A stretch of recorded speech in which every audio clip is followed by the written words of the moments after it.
데살로니가전서 3장 23절에서 24절 2절을 보겠습니다. 평강의 하나님이 친히 너희를 온전히 거룩하게 하시고 또 너희의 온 영과 혼과 몸이 우리 주 예수 그리스도께서 강림하실 때 흠없게 보존되기를 원하노라. 너희를 부르시는 이는 미쁘시니 그와 또한 이루시리라. 아멘.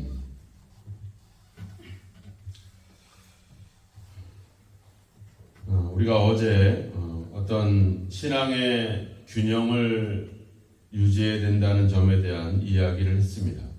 우리가 우리의 삶의 중요성들을 가지고 또 신앙생활들의 중요성을 가지고 우리가 그런 것들을 치우쳐서는 안 된다라는 이야기를 했습니다.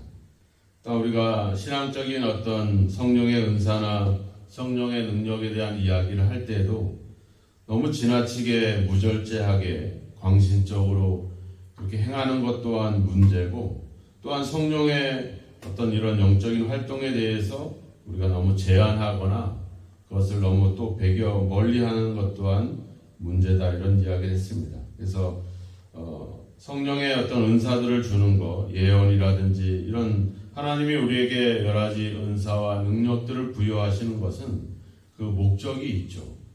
바로 몸을 세우는 것입니다. 교회를 세우는 것이죠.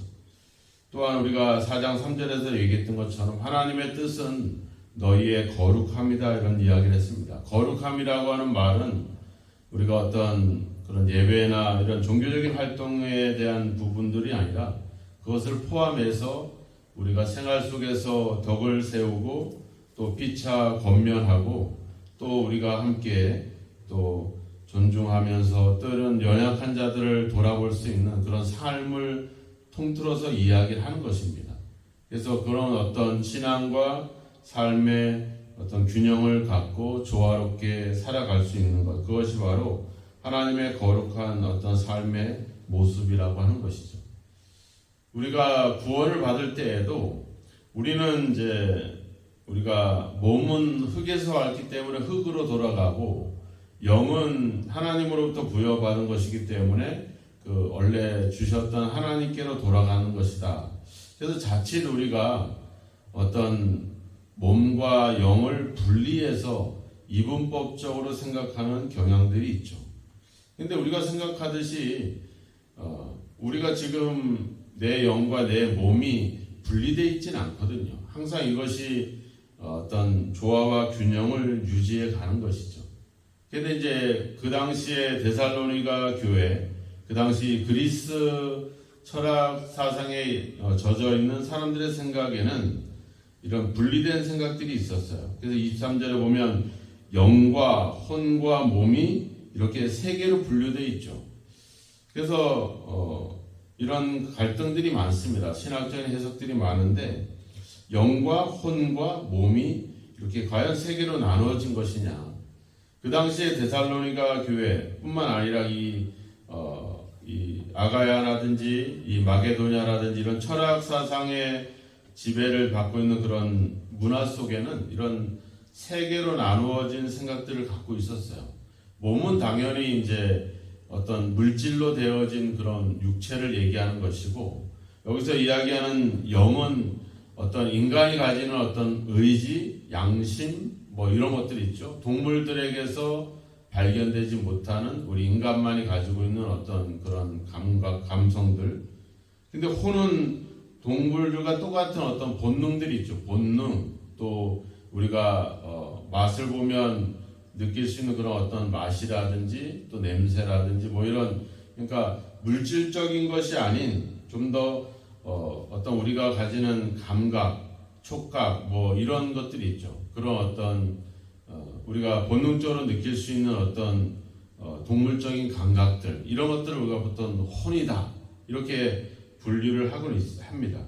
그런데 이제 우리 기독교에서는 그렇지 않죠. 성경에서는 두 가지로 분류를 하죠. 몸과 영, 육체와 그리고 영을 이렇게 이 부분 두 개로 나누게 되는데, 그것도 우리가 완전히 어떤 분리된 형태로 하지 않죠. 근데 그 당시에 어떤 이단 사상들이 이런 것들을 분류를 하죠. 영지주의와 같은 이단 사상들은 영이 구원을 받는다라는 생각들을 갖고 있었어요. 그래서 육체가 무엇을 해도 상관이 없는 것으로 여겨지고 있죠. 그러니까 그러다 보니까 당연히 쾌락주의로 빠지게 됩니다. 쾌락주의로 빠져서 내가 내 몸으로 무슨 짓을 하든 상관없다는 거예요. 왜냐하면 내 영이 구원을 받는 거기 때문에.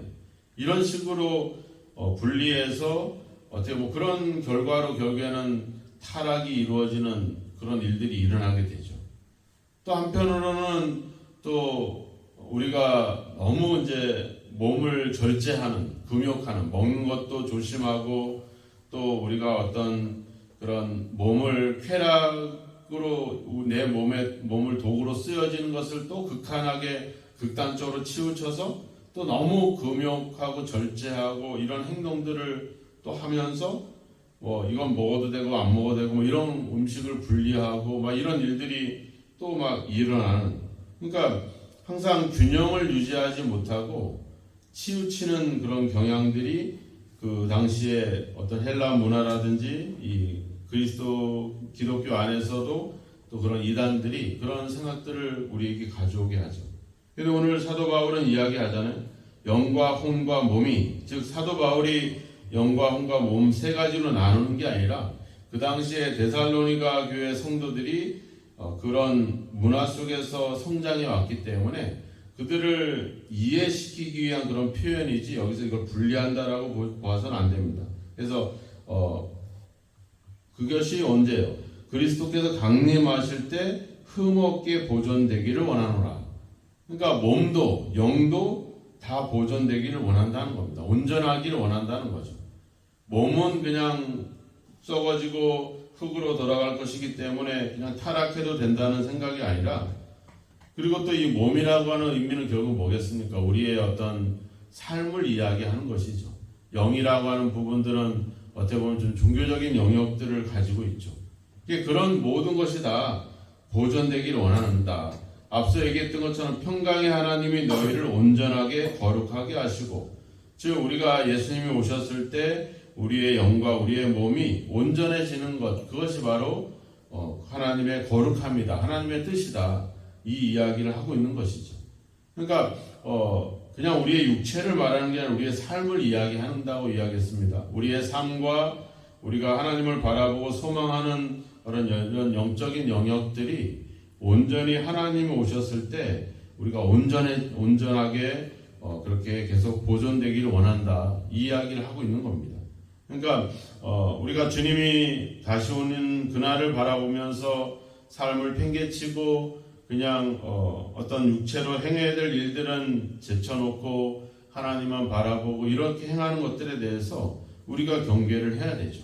사도행전의 1장에 보면 예수님이 승천하셨을 때 하늘로 올라가실 때 천사가 그러잖아요. 올라가신 그대로 왜 바라만 보고 있느냐, 왜 쳐다만 보고 있느냐, 이런 얘기를 하잖아요. 그리고 그들이 그 다음에 뭐예요? 너희가 하나님이 너에게 약속하신 것을 기다려라. 그러니까 쳐다만 보지 말라는 거죠. 하늘만 바라보지 말라는 거죠. 제자들이 예수님께 그런 얘기를 했잖아요. 언제 그런 일이 일어나겠습니까? 그러니까 언제 일어날 것이냐, 또 어떻게 일어날 것이냐, 이런 것에 우리가 집중하는 것이 아니라 천사가 사도행전 1장에 말씀한 것처럼 하나님이 약속하신 것을 기다려라.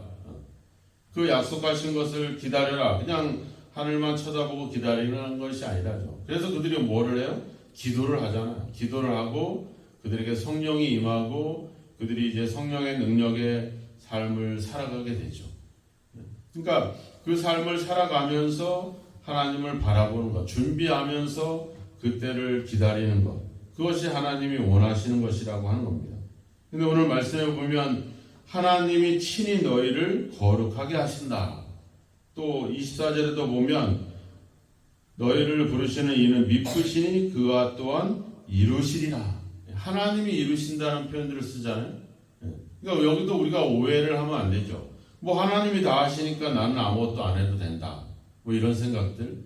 내가 은혜로 구원을 받는데 굳이 내가 할 게 뭐가 있겠느냐, 이런 생각들을 우리가 갖게 되죠.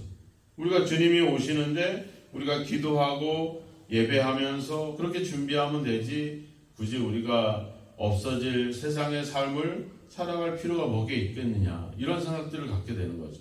근데 그렇게 자꾸 치우치게 되면 결국 어떻게 되겠습니까? 어떤 삶이 제대로 이루어지지 않게 되겠죠. 삶이 이루어지지 않으면 당연히 복음의 증거도 없게 되고, 그러면 결국에는 그 삶이 개인적인 어떤 타락으로 가져가는 게 아니라 다른 사람들에게 악한 영향을 미치게 되고, 그들에게 복음이 전해지고 구원받을 기회들을 놓쳐버리는 것이죠. 그러니까 하나님의 뜻을 완전히 저버리는 그런 일들을 가는 겁니다. 하나님은 모든 사람이 구원받기를 원하시는데, 내가 치우치고 편파적인 신앙으로 인해서 내 삶을 팽개치고 그냥 주님의 재림만을 바라보는, 종말만 기다리는 그런 어떤 극단적인 신앙들이 오히려 복음을 막고 구원의 길을 방해하는 일들을 겪게 되는 것이죠. 바리새인들처럼 천국에 들어가지도 않으면서 다른 사람도 못 들어가게 하는 그런 일들을 범할 수 있다는 겁니다. 이게 참 우리가 무서운 것이죠. 우리가 갈라디아에서 베드로가 이방인들하고 식사를 하다가 유대인들을 보고 그 자리를 슬그머니 피했잖아요. 문제는 개인의 타락과 개인의 위선으로 끝나는 게 아니라 이것이 다른 사람들에게 악한 영향을 미치는 것이 문제라고 하는 겁니다. 우리의 삶이 문제는 내 개인적으로 심판을 받고 내 개인적으로 어떤 그런 일들을 당하면 문제가 안 되는데, 내 삶이 결국 내 가진 그런 어떤 극단적인 신앙들이 결국 다른 사람들을 어떤 신앙의 길로, 구원의 길로 가는 일에 방해를 하고 있기 때문에 그것은 결국 하나님의 일을 방해하는 결과로 전락될 수밖에 없다는 것이죠. 그것은 결국 하나님의 뜻인 우리의 거룩함을 저버리고 그저 우리의 욕심과 우리의 생각대로 치우쳐서 살아가게 되면 그것이 내 개인적인 타락뿐만 아니라 많은 사람들을 어떤 구원에 방해하는 그런 일들이 되기 때문에 그것은 또 하나님 앞에 큰 범죄가 될 수 있다라고 하는 것이죠. 그러니까 단순히 우리가 우리의 삶을 주님만을 바라보고 삶을 등한시 여기는 것들에 대해서 우리는 좀 더 경계를 해야 될 것이고, 또 재림에 대한 소망이나 기대도 없이 그저 또 생활하는데 살아가는데 또 전전긍긍하고 있다면 그것 또한 우리가 합당한 모습은 아닐 것입니다. 하나님의 뜻은 우리의 거룩함입니다. 그 거룩함은 어떤 종교적인 활동만의 거룩함이 아니라 우리 삶의 영역에서도 동일하게 그 거룩함이라고 하는 거죠. 그런 삶과 신앙의 어떤 신앙이, 그것이 주님이 오셨을 때 그 양면이 균형을 찾고 조화를 이룰 때 주님께서 우리를 향하신 그런 하나님의 뜻을 이룰 수 있는 길이라고 하는 것이죠. 하나님은 이야기하자면 평강의 하나님이다. 또 24절을 보시면 그는 미쁘신 하나님이다. 미쁘시다는 말은 신실하다 이런 뜻이거든요. 믿을만하다 이런 뜻을 갖고 있어요. 또 다른 어떤 신실하다, 변함이 없다 이런 뜻을 갖고 있죠. 하나님의 약속하신 것은 반드시 이루어내실 것입니다. 그 하나님이 우리를 부르셨기 때문에 그 하나님이 결국 우리를 거룩하게 하실 것입니다. 사도 바울은 신앙에 이런 확신들이 있었습니다. 자기의 어떤 의지라든지 자기의 어떤 그런 열정이 아니라 바로 하나님이 시작하셨고 하나님이 우리를 부르셨고 또 하나님이 우리를 거룩하게 할 것이라고 하는 이런 확신들을 가지고 사도 바울은 삶을 살아왔다라고 하는 것이죠. 바로 그런 확신이 우리에게 필요합니다. 하나님이 나와 함께 하시고 나를 부르신 하나님이 결국 나를 온전하게 세워주실 것이다 라고 하는 확신들, 이런 확신을 가질 때 우리가 열심히 살아가게 되죠. 하나님이 나를 다 해주니까 나는 가만히 있다. 우리가 정상적인 어떤 사람들은 그렇진 않죠. 우리가 학생들이 공부할 때 좋은 선생님이 또 아주 똑똑한 선생님이 가르쳐 준다고 다 똑똑해지진 않아요. 그런 선생님을 만나고 그런 선생님께 배우게 되면 나도 어떻게 해요? 나도 저 선생님처럼 해야 되겠다라고 하는 그런 마음들을 가지게 되죠. 그러면 당연히 닮아가게 되는 것입니다. 똑같습니다. 하나님도 평강의 하나님이고 그분도 신실하고 변함없는 그런 하나님이시고 반드시 약속을 지키시고 우리를 인도하시는 그런 하나님, 그 하나님이 나와 함께하고 있다고 생각이 들면 내가 더 열심히 하게 되죠. 힘이 나죠. 그 하나님이 아니라 내가 한다라고 생각하면 지칩니다. 왜 나만 해야 되고 왜 다른 사람들은 편한 길을 가고 있는 나 혼자 이런 길을 가고 있느냐라고 생각한다면 힘들게 되죠. 근데 하나님이 나를 도와주시고 나를 인도하시고 나를 온전하게 거룩하게 해주실 거다라는 확신을 가지면 힘이 나죠. 왜? 내가 하는 일에 하나님이 도와주니까. 우리가 형통하다는 말이 있습니다. 형통하다는 말은 하나님이 우리를 능력으로 힘으로 역사해 준다는 말이 아니라 형통하다는 말은 우리를 밀어주신다는 말입니다. 제가 그런 표현들을 쓰는데 우리가 리어카에다가 짐을 잔뜩 싣고 이런 오르막을 우리가 왔다 갔다 하다 보면 폐지 싣고 다니는 그런 어르신들을 보잖아요. 그럼 이렇게 보면 좀 밀어주고 싶다 이런 생각이 들어요. 그냥 편편한 길을 갈 때는 괜찮은데 좀 오르막을 갈 때는 차를 좀 세워놓고 좀 밀어드리고 가고 싶다. 그러니까 우리가 형통하다는 말은 그거예요. 하나님이 우리를 밀어주신다. 하나님 우리를 번쩍 들어다가 거기 갖다 턱 앉혀주신다가 아니라 우리가 하는 일을 뒤에서 밀어주신다라는 말이 바로 형통하다는 말이거든요. 그러니까 하나님이 내 인생을 붙들어 주시고 나를 지켜주실 뿐만 아니라 나의 삶을 계속 지지하고 응원하고 나를 뒤에서 밀어주고 있다. 그러면 어때요? 힘이 나잖아요. 내가 내 힘으로만 하다가 누군가 나를 도와서 밀어주면 얼마나 수월합니까? 얼마나 힘이 납니까? 힘이 나서 더 열심히 하게 되는 것이죠. 사도 바울의 이 말들은 이런 의미들을 담고 있습니다. 하나님이 우리를 도와주시고 우리를 온전히 거룩하게 할 것이기 때문에 그 주님이 오실 때까지 우리의 어떤 신앙적인 활동과 또 우리가 살아가는 삶의 어떤 모습들이 계속 온전하게 주님을 온전히 기다릴 수 있는 그런 어떤 거룩한 삶, 즉 우리가 덕을 세우고 피차 권면하고 약한 자들을 돕고 누구를 대하든지 항상 선을 따르고 이런 삶을 살아가는 것, 또 우리가 하나님 앞에 거룩함으로 또 우리의 어떤 신앙의 어떤 소망의 부활에 대한 소망, 재림에 대한 소망을 가지고 살아가는 것, 또 우리에게 주신 성령의 능력들을 또 발휘해서 열심히 교회를 위해서 또 다른 사람들의 유익을 위해서 또 나에게 주신 능력과 은사를 활용하는 것, 이런 어떤 삶을 성실하게 살아갈 때 주님이 오셨을 때 잘했다, 착하고 충성된 종아라고 인정받고 칭찬받게 되는 것입니다. 오늘 영과 혼과 몸이 그리스도 강림하실 때 흠없게 보정되기를 원하노나 우리의 신앙과 우리의 삶이 주님 오셨을 때 모두 인정받기를 주님의 이름으로 축원합니다. 그날을 위해서 주님이 우리를 도와주실 것입니다. 하나님이 우리를 부르셨기 때문에 우리를 온전히 구원하실 것입니다. 그 하나님의 지지와 응원과 도우심을 힘입어서 오늘도 우리의 믿음의 삶, 또 우리에게 주어진 세상 속에서의 삶을 성실하게 또 신실하게 또 포기하지 말고 끝까지 그렇게 살아가는, 그래서 하나님 보시기에 온전히 거룩한 그런 성도의 삶을 살아가는 저와 여러분이 되기를 주님의 이름으로 축원합니다. 기도하겠습니다. 하나님 아버지 감사합니다. 우리를 부르시고 우리를 거룩하게 하시고 이제 다시 주님께서 강림하셔서 우리를 온전히 구원하실 그날까지 우리의 믿음과 우리의 삶을 성실히 수행할 수 있는 저희들로 인도하여 주시옵소서.